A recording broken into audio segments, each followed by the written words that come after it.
दुल्हा नया है, नई है दुल्ही, नया दुल्हा है, नई है दुल्ही, फूल सी उर्सने की बेल नई है। दोनों के नैन चले चित चैन, झुके न रुके न झुके पट ही है। रंग रली की उमंग है, रंग रली की उमंग है ऐसी, शब्द छिने स्वर हो गए जीने। प्रेम की संपत्ति में रत दंपति, खोल हृदय है मिले रस भीने। खोल हृदय के खोल हृदय है मिले रस भीने, खोल हृदय है मिले रस भीने।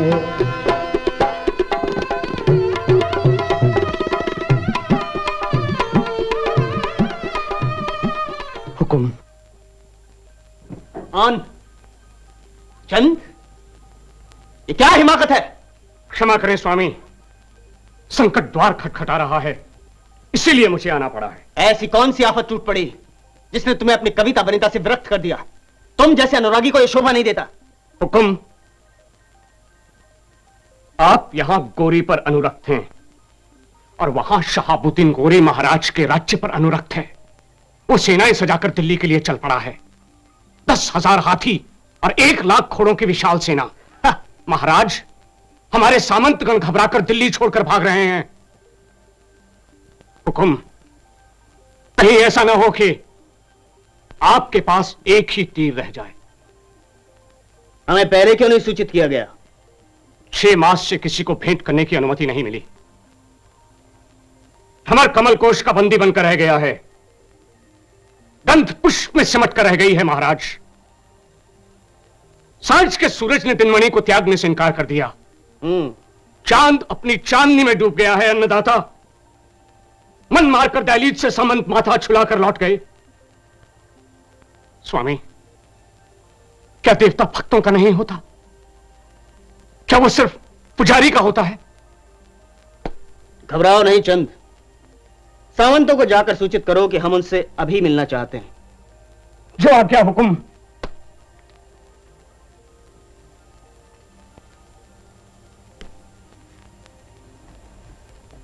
प्रिय,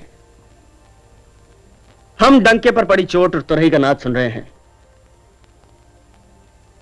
हमें विदा दो। महाराज, जिसे आपने 3-3 बार हराकर भगा दिया, उस गौरी के आक्रमण की आज चिंता क्यों? चींटी को कुचलने के लिए हाथी को बुलावा क्यों? महाराज, सारी धरा अर्धंग तुम्हारी, सूरज है रज श्री चरणों की। सारी धरा अर्धंग तुम्हारी, सूरज है रज श्री चरणों की। मैं ही धरा अर्धंग तुम्हारी, सूरज हूँ रज भी चरणों की।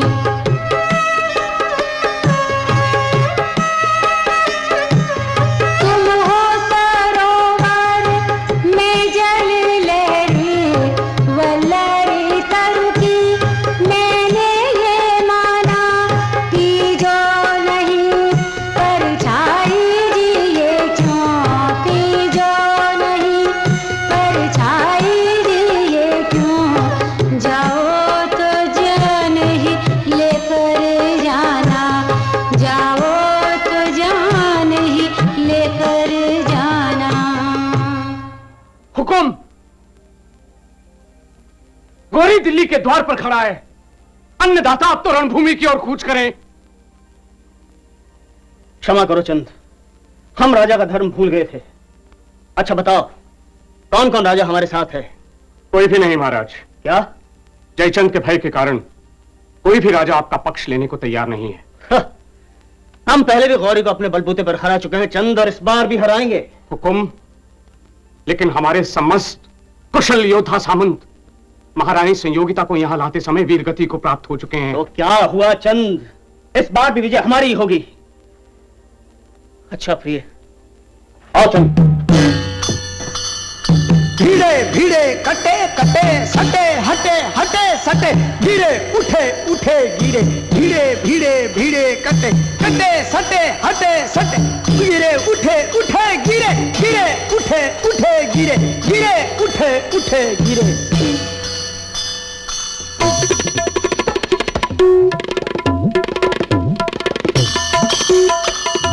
जीतता वो हारता, हारता वो जीतता, पृथ्वीराज गिर गया, शाहबुद्दीन तिर गया, ललाट पर लिखा हुआ लेख सत्य हो गया, सूर्य अस्त हो गया, चंद्रग्रस्त हो गया, चंद्रग्रस्त हो गया, चंद्रग्रस्त हो गया।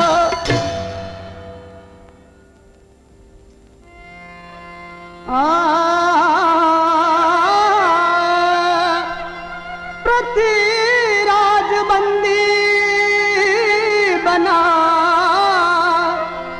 पृथ्वीराज बंदी बना, जीत गया दुर्जन। आ क्षत्रिय अब तुम कभी करो न शास्त्र ग्रहण, आ क्षत्रिय अब तुम कभी करो न शास्त्र ग्रहण। तूने बहुत उछल कूद की, बहुत उठापटक की पृथ्वीराज, लेकिन फतह हमारी हुई। बोल, हम तुझे क्या सजा दें? सजा? सजा तो हमें हमारा देव दे रहा है शहाबुद्दीन। अरे तू हमें क्या सजा देगा? सजा तो हम ही देंगे पृथ्वीराज, और ऐसी सजा कि कोई हमारे खिलाफ तलवार उठाने की हिमाकत न कर सके।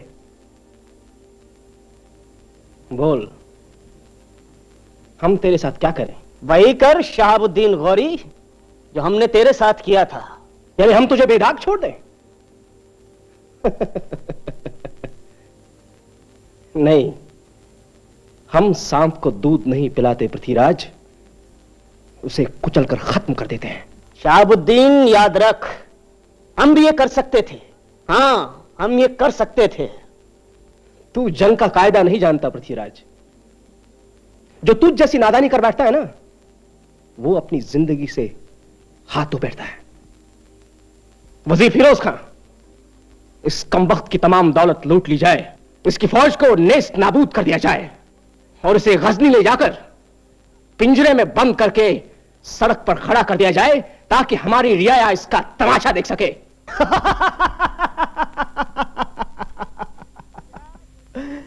गजनी की प्रजा ये देखकर बहुत खुश होगी कि उनका सुल्तान एक वहशी दरिंदा है, इंसान नहीं है।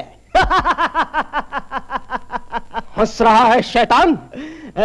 इस बद अखलाक की आंखें फोड़ दी जाएं, ताकि ये बच निकलने का ख्याल तक न कर सके।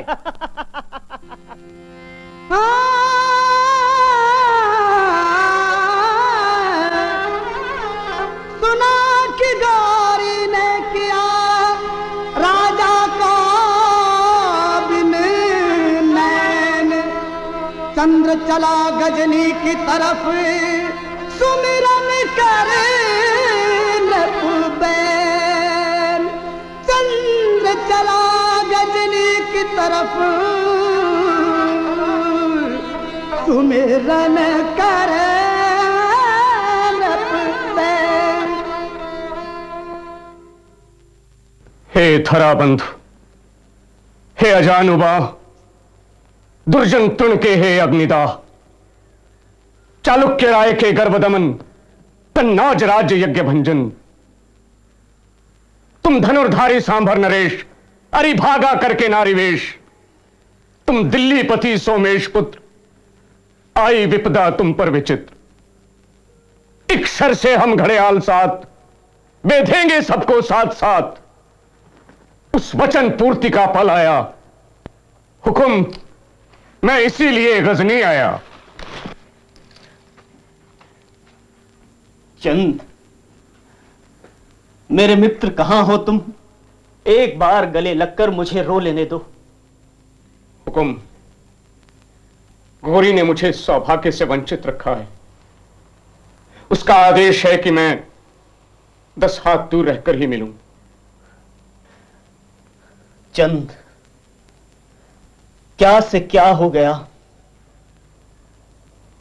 रति प्रसंग में डूबकर भूल गया मैं युद्ध। विधना ने ही दंड दे किया यहां पर बद्ध। दिया मुझे था भाग्य ने पहले ही संकेत। मैं था अंधा हो गया, आया मुझे न चेत। सुख वैभव के भोग में भूला अपना धर्म। मेरा अपना कर्म ही वेद रहा है मर्म। जब सब कुछ है लुट गया, कुछ भी है ना शेष। सूरज होता अस्त पर रहे उजाला शेष। हुक्म, मैं गौरी से मिलकर आया, तेरी महिमा गाकर आया। नयनहीन हो या बलहीन, फिर भी राजा धनुर प्रवीण।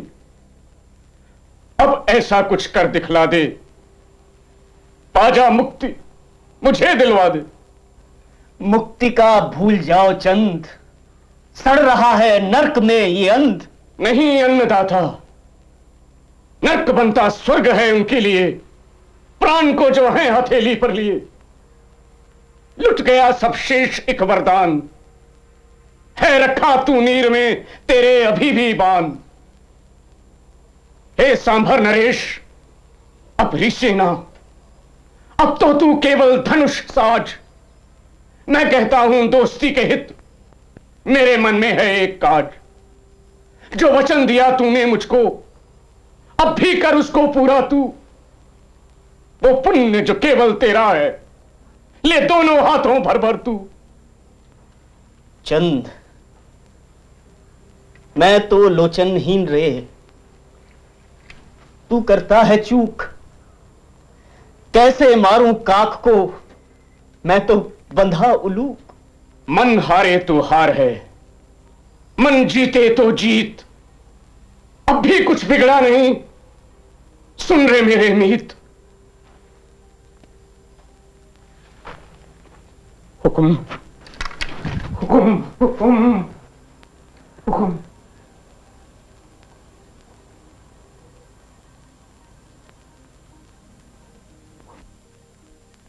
चंद, तुमने कहा था कि तुम्हारा ये दोस्त एक ही तीर में 7 घड़ियालों में सुराख कर सकता है। जी हुजूर।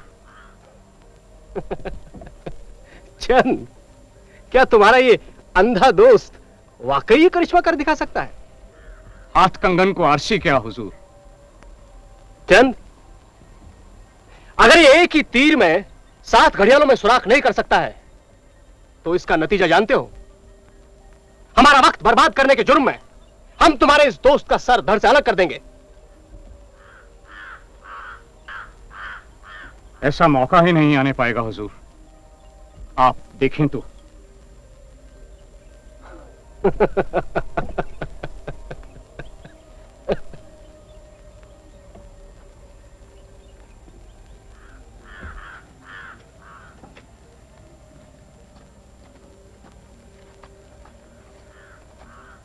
शब्द सुना गौरी का राजन, कौन दिशा में है सिंहासन?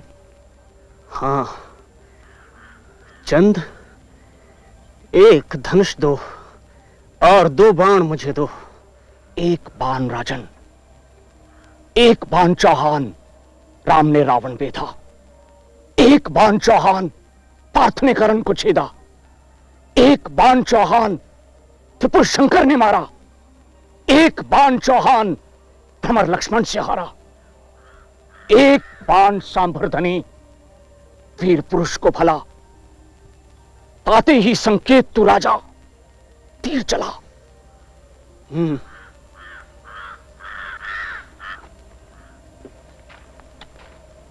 हुजूर, मेरे दोस्त की बेड़ियां खोल दी जाएं और उसे धनुष्पान थमाया जाए।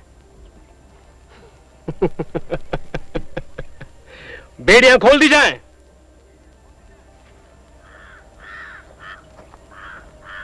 हुजूर, मेरा दोस्त तब बाण चलाएगा जब आप 3 बार हुक्म देंगे।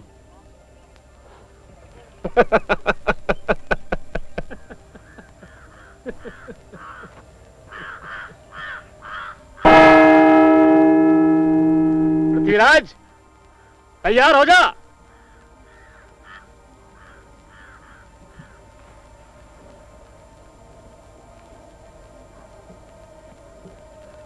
हे पृथ्वीराज, कम्मान बाण दृढ़ मुट्ठी ग्रहण कर, छोड़ निराशा, आत्मशक्ति भर और ध्यान कर। जो कुछ तूने कहा मुझे उसको पूरा कर। मत चुपके चौहान प्राणांजलि में लेकर, कर दे तू निशब्द, शब्द को शब्द भेद कर। पृथ्वीराज, कमान पर तीर सजा। है अंतिम अवसर यही, सुन देकर तू ध्यान, एक बाण से लक्ष्य कर, मत चुपके चौहान।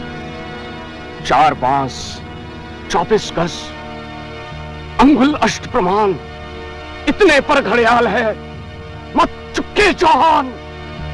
पृथ्वीराज, तीर चला। सुल्तान सुल्तान सुल्तान, क्या हुआ सुल्तान? पकड़ो पकड़ो, दौड़ो दौड़ो, पकड़ो पकड़ो उन्हें। हुकुम।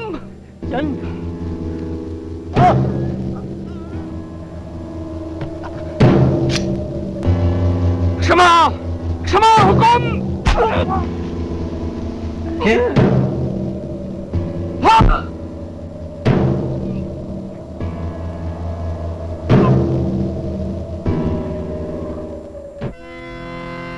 गोरी तो पहले गया,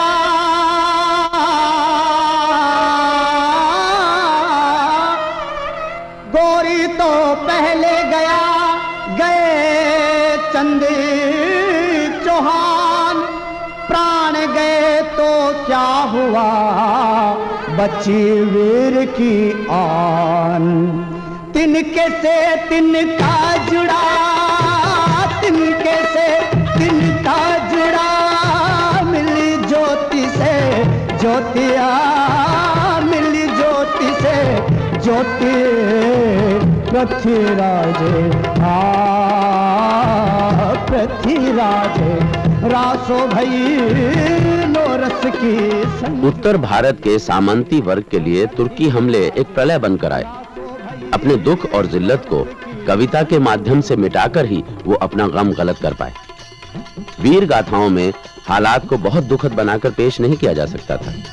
जैसे कि पृथ्वीराज रासो में दिखाया गया है कि पृथ्वीराज ने अपनी पराजय का बदला लिया और एक शानदार मौत मरे, जबकि असलियत ये थी कि उन्हें मैदान जंग में हराकर मारा गया। पृथ्वीराज को हराने वाले शहाबुद्दीन के बाद दिल्ली में गुलाम वंश के बादशाहों का सिलसिला शुरू हुआ। सबसे पहला गुलाम बादशाह कुतुबुद्दीन हुआ, जिसने कुतुब मीनार बनवाना शुरू किया। गुलाम बादशाह बड़े खूंखार थे और इमारतों, कुतुब खानों को बर्बाद करने और ज्यादा से ज्यादा इलाका हासिल करने में यकीन करते थे।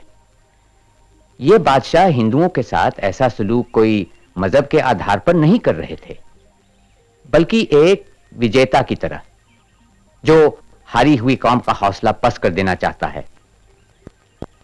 गुलाम बादशाह तामीर के बड़े शौकीन थे और अपनी इमारतें, मंदिर वगैरह तोड़ ताड़ के बना लेते थे।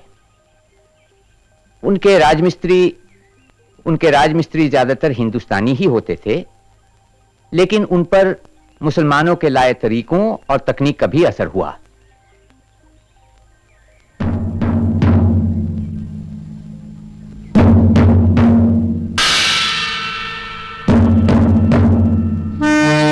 गुलाम बादशाहों का सिलसिला 1290 ईस्वी में खत्म हो गया। उसके बाद अलाउद्दीन खिलजी आया। दूसरों की तरह अलाउद्दीन भी तासवी था, लेकिन लगता है कि इन हिंदुस्तानी मध्य एशियाई बादशाहों के नजरिए अब बदल रहे थे। वो अब हिंदुस्तान को अपना वतन समझने लगे, यहां वो अजनबी नहीं थे। अलाउद्दीन की शादी एक हिंदू औरत से हुई थी और उनके लड़के ने भी वैसा ही किया। मालूम होता है अलाउद्दीन के राज में कुशल शासन व्यवस्था कायम करने की कोशिश की गई।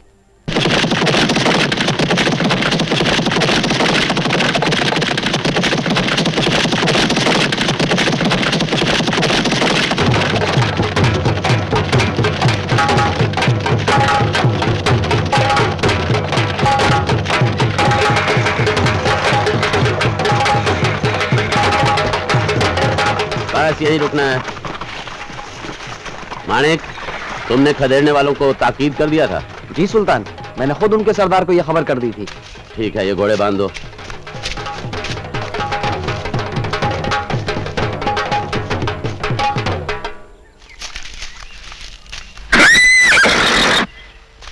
वो रहा।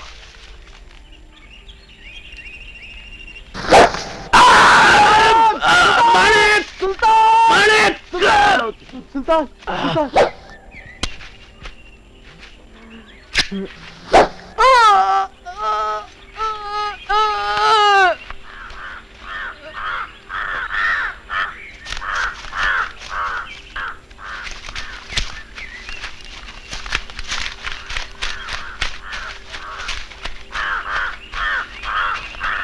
अरे आज सामने से सर कलम कर दूंगा इनका। नहीं हुजूर, आपके चचा तो मर गए हैं, अब सर काटने से कोई फायदा नहीं। इन्होंने मेरे दादा सुल्तान जलालुद्दीन के सर को नेज़े की नोक पे रख के घुमाया था। मैं भी इनके सर की नुमाइश निकलवाऊंगा। नहीं हुजूर, लाश का सर कलम कर देने से कोई फायदा नहीं होगा। बेहतर यह होगा कि आप इजाजत दें और हम इन्हें सालिम दफनाएं। अब तुम इन्हें दफनाओ या चील कौवों को खिलाओ, मुझे तो सिर्फ इनकी मौत से मतलब था।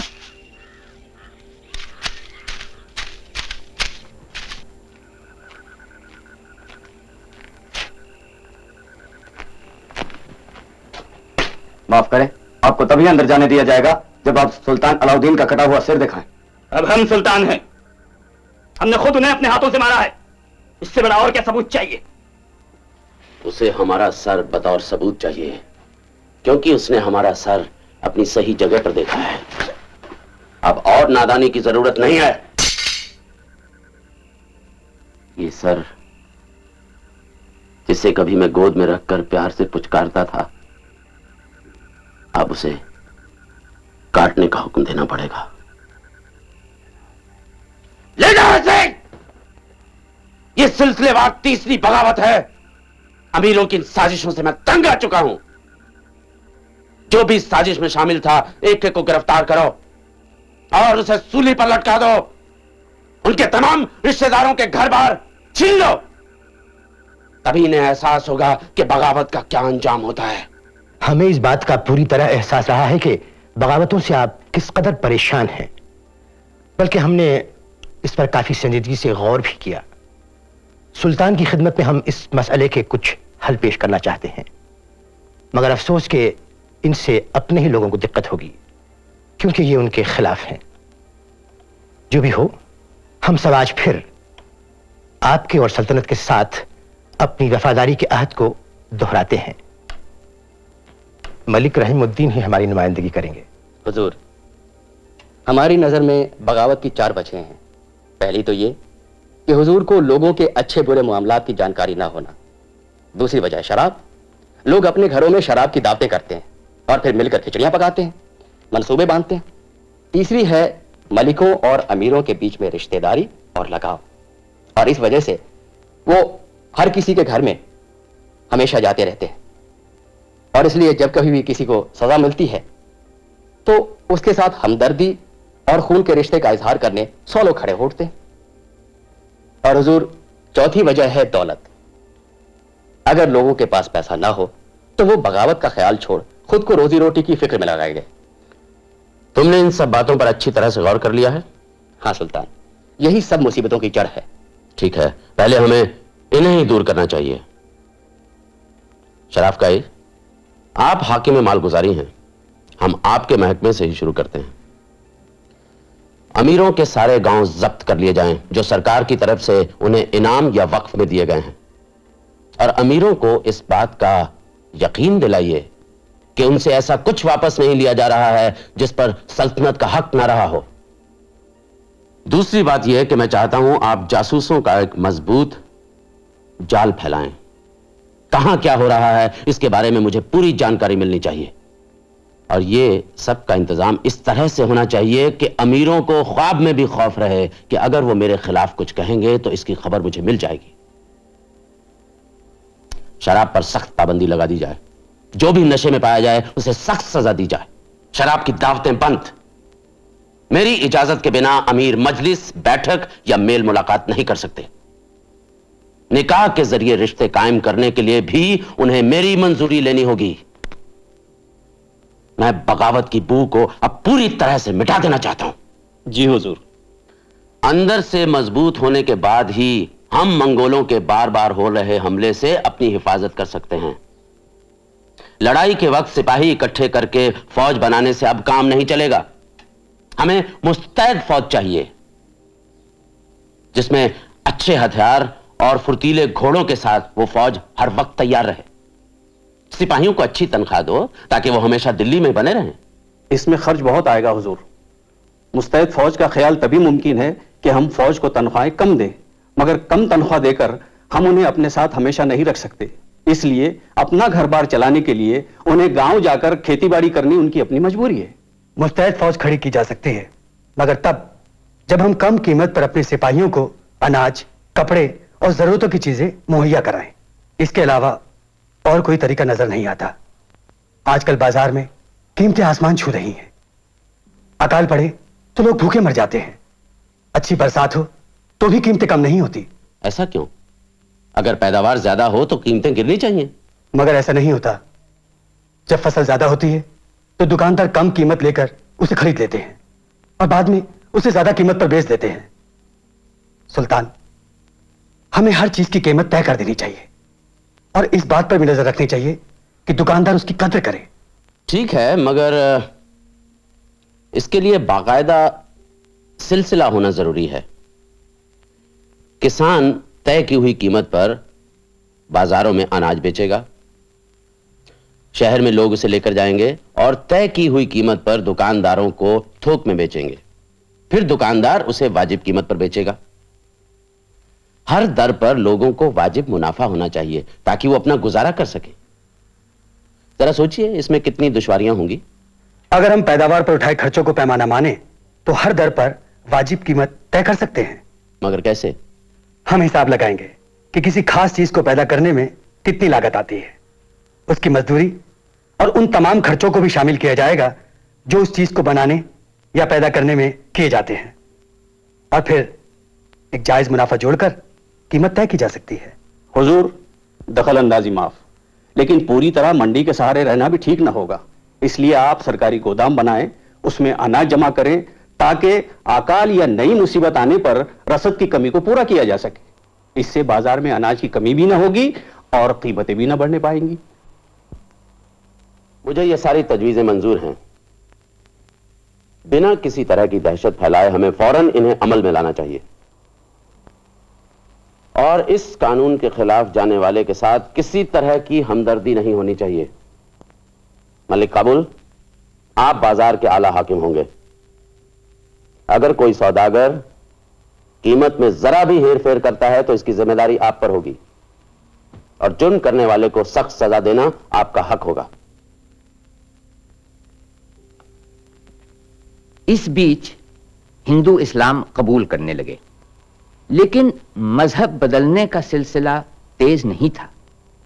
कुछ लोगों ने अपना धर्म इसलिए बदला कि इस्लाम उन्हें अच्छा लगा, कुछ ने खौफ की वजह से, और कुछ इसलिए मुसलमान हो गए कि विजयी पक्ष के साथ रहने में फायदा होता है। लेकिन असल वजह आर्थिक थी। जो मुसलमान नहीं थे उन्हें एक खास टैक्स देना पड़ता था जिसे जजिया कहा जाता था। जजिया की अदायगी गरीबों के लिए बहुत बड़ा बोझ था। इससे बचने के लिए बहुत से हिंदू मुसलमान हो गए।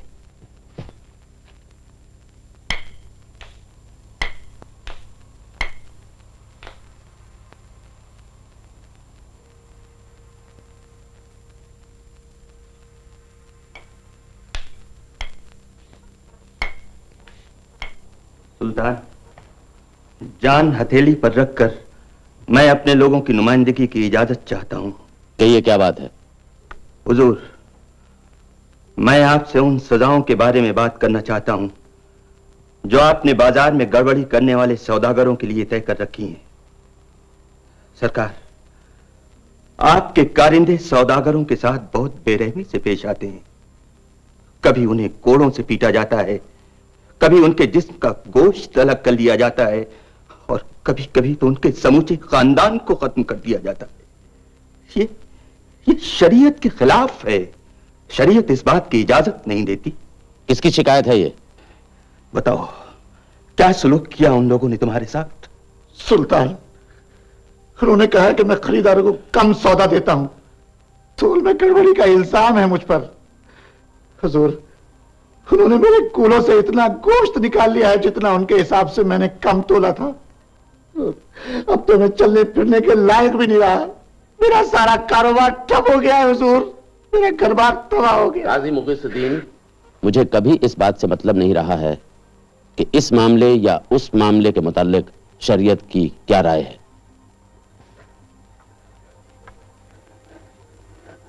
मेरे दिमाग में कुछ सवाल घूम रहे हैं, मैं उन पर आपसे मशवरा करना चाहता हूं।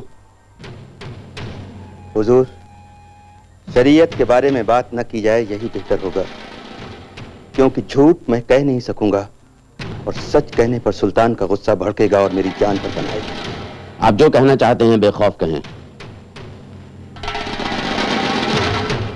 मैं सारे अमीरों से इसलिए खिराज मांगता हूं क्योंकि वो किसानों से मनमाना महसूल लेते हैं और ऐश की जिंदगी जीते हैं, मगर हमारे महकमा महसूल में एक जित्तल तक नहीं देते। बदतमीजी से पेश आते हैं, हुक्मदुली करते हैं। यह कार्रवाई मैंने उन्हें राह पर लाने के लिए की है, मगर आपका कहना है कि यह शरीयत के मुताबिक है। खैर छोड़िए, मेरा एक सवाल यह है कि शरीयत में उन लोगों के लिए क्या सजा तय की गई है जो गबन करें या रिश्वतखोरी के जुर्म में पकड़े जाएं? सुल्तान, इसका जिक्र तो नहीं है। अलबत्ता महसूल का कोई अहलकार अगर खजाने में कम जमा करता है या किसी दूसरे किस्म की हुक्मदुली करता है तो हुक्मरानों से जुर्माना भरने या कैद बामशक्कत की सजा दे सकता है, लेकिन खजाने में की गई हेरा फेरी के लिए हाथ काटने की सजा की इजाजत नहीं है। सुल्तान, मगर मैंने तो हुक्म दिया है कि अगर कोई अहलकार गबन करे तो उसे सख्त से सख्त सजा दी जाए, और ऐसा करने से गबन के मामलों में बेहद कमी हुई है। भाई, मैं उन्हें उनकी जरूरत के मुताबिक माकूल तनख्वाह देता हूं, उसके बावजूद अगर वो बेईमानी करते हैं तो मुझे उन्हें सख्त सजा देनी पड़ती है। मेरा दूसरा सवाल यह है कि जब मैं मलिक था तो पड़ोसी रियासतों पर दावा करके मैंने दौलत जमा की है, उस पर मेरा हक है या वो भी आवाम की दौलत कहलाएगी? सुल्तान, छापों में हासिल की गई दौलत लश्कर इस्लाम की बदौलत हासिल हुई है, इसलिए वो अवाम की मिल्कियत है। काजी मुगीसुद्दीन, तुम अपना सर कलम करवाना चाहते हो? मैंने अपनी और अपने सिपाहियों की जानों पर खेलकर उन लोगों से जिनका दिल्ली में कोई नाम तक नहीं जानता वो दौलत इकट्ठी की है, और आप कह रहे हो कि वो आवाम की मिल्कियत है? आपने शरीयत के बाबत सवाल उठाया था और मैंने वाजिब जवाब दिया। ठीक है, खजाने में मेरा और मेरी औलाद का क्या हक है?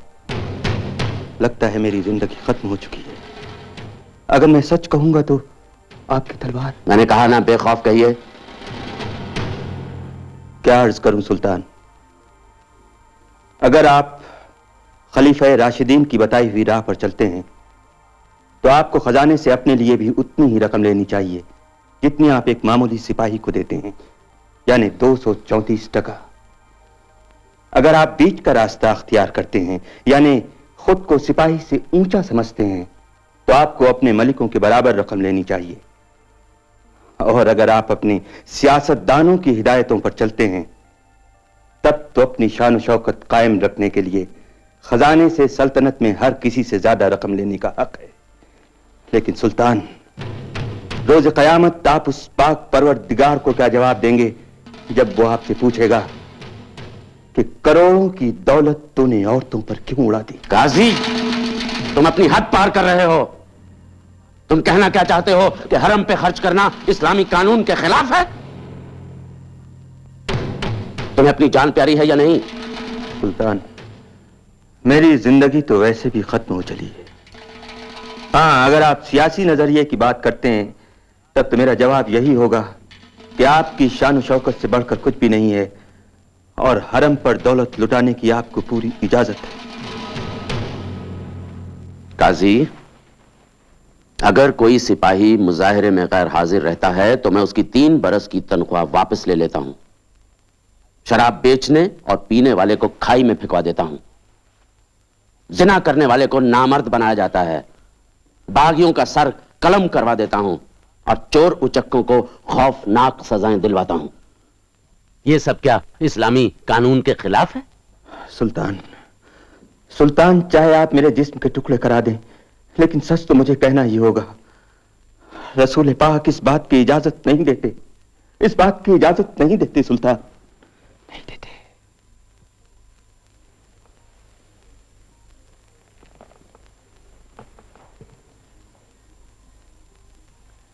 मैंने कभी शरीयत नहीं पढ़ी है। मैं तो अनपढ़ हूं। कहने को मुसलमान हूं क्योंकि बाप दादा मुसलमान कहलाए, मगर इस तरह के हुक्म मैं सिर्फ उस बगावत को रोकने के लिए देता हूं जिसमें हजारों लोगों की जान कुर्बान हो जाती है। मुझे यकीन है कि सल्तनत और आवाम दोनों की इसी में भलाई है, मगर लोग जब मेरी हिदायतों को नजरअंदाज करते हैं, हुक्मदूली करते हैं, तो मुझे जबरदस्ती उनके साथ सख्ती बरतनी पड़ती है। मालूम नहीं कि यह इस्लामी कानून के दायरे में आता है या नहीं, मगर मैं सल्तनत और आवाम दोनों की भलाई को सामने रखकर ही ऐसे हुक्म देता हूं। मुझे उम्मीद है कि आप मेरी मंशा समझ गए होंगे। अपनी आर्थिक नीतियों की वजह से अलाउद्दीन खिलजी एक बड़ी फौज खड़ी करने में कामयाब हुआ। इस फौज की मदद से उसने गुजरात और दक्षिण भारत के बहुत बड़े हिस्से को जीत लिया। उसका सिपह सालार मलिक काफूर दक्षिण से बेशुमार दौलत बटोर कर लाया। कहते हैं कि 50,000 मन सोना, ढेरों मोती और जवाहरात, 20,000 घोड़े और 312 हाथी इस लूट में शामिल थे।